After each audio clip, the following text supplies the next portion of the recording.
Yo, welcome back to the channel, everyone. Hope you guys are all doing well. It's Oscar, and today we're going to be quickly talking about Netflix and yet another kind of earnings, I guess we could say catastrophe. As you guys can see, 25% in the red in after hours, going from basically $3.50 a share all the way down to $2.59, $2.60, somewhere around there.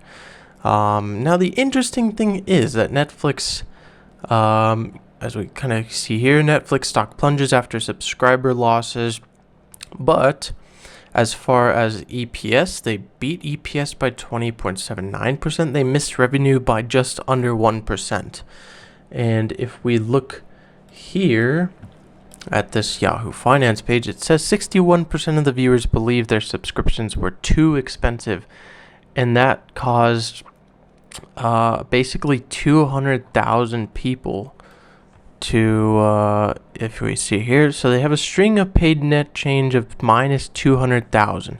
So basically 200,000 people jumped off the service, where they were estimating for another 2.5 million people to join the service, which clearly, obviously, it says clearly that didn't work.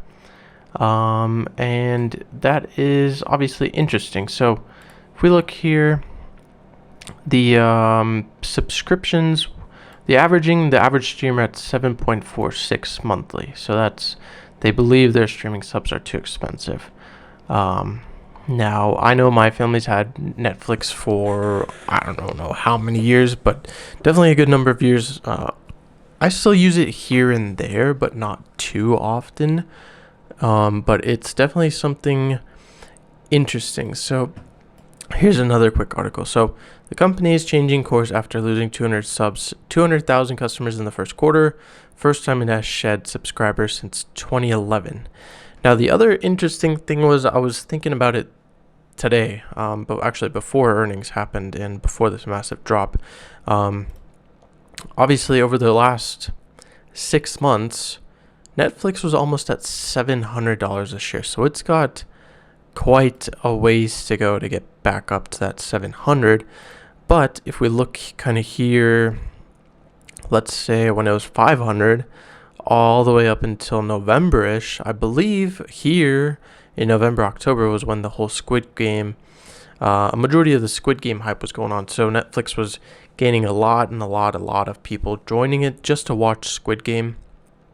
And after Squid Game was over, obviously people probably stopped watching Netflix as much, possibly losing or kind of unsubscribing from Netflix's services, and that's been causing this long downtrend of almost $350. So late January, we had a dip from 508 down to basically 359. That was the last earnings. That was the day basically Kramer was talking about in the morning, bye Netflix.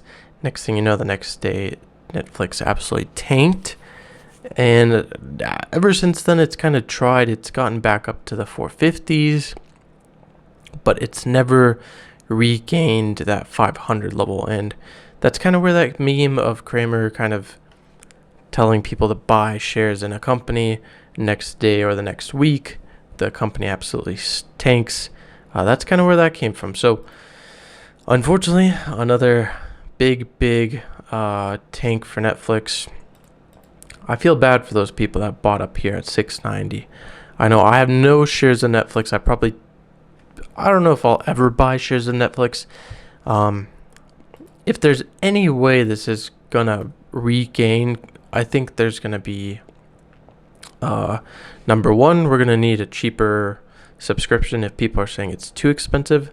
Number two, we're gonna need another really good series for people to hop on it and resubscribe.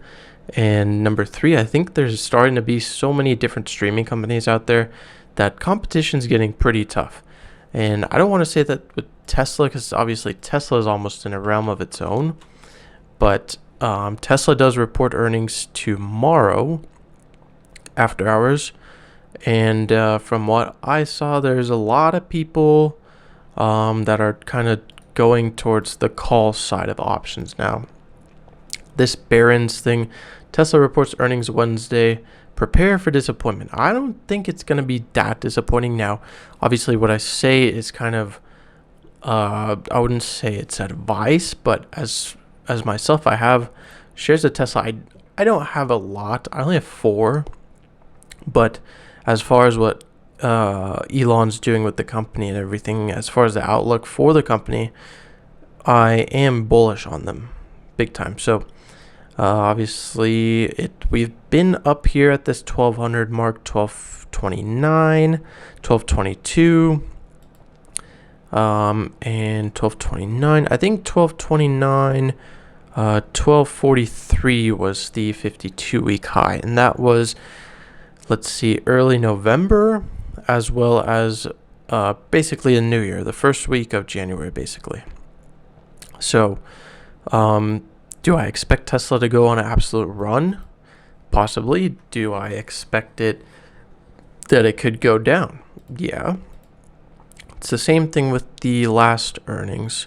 I believe it was here, the 26th. We're basically at like 937, and then we dropped down to 829. And the interesting thing was on there, I don't remember, if we look here, Q4 2020, Tesla beat revenue and EPS, and it's still tanked. So earnings, as far as companies with earnings in the stock market, it's all over the place. It's never a definitive yes or no if it's going to go up or down. There's all sorts of different things that can skew the stock to go one way or the other. But like I said, Tesla does report. It's going to be Wednesday, so the day the video goes up, it's going to be April 20th. 420 Tesla reports after hours. Yeah, I'm tempted to hop in some calls, but we shall see.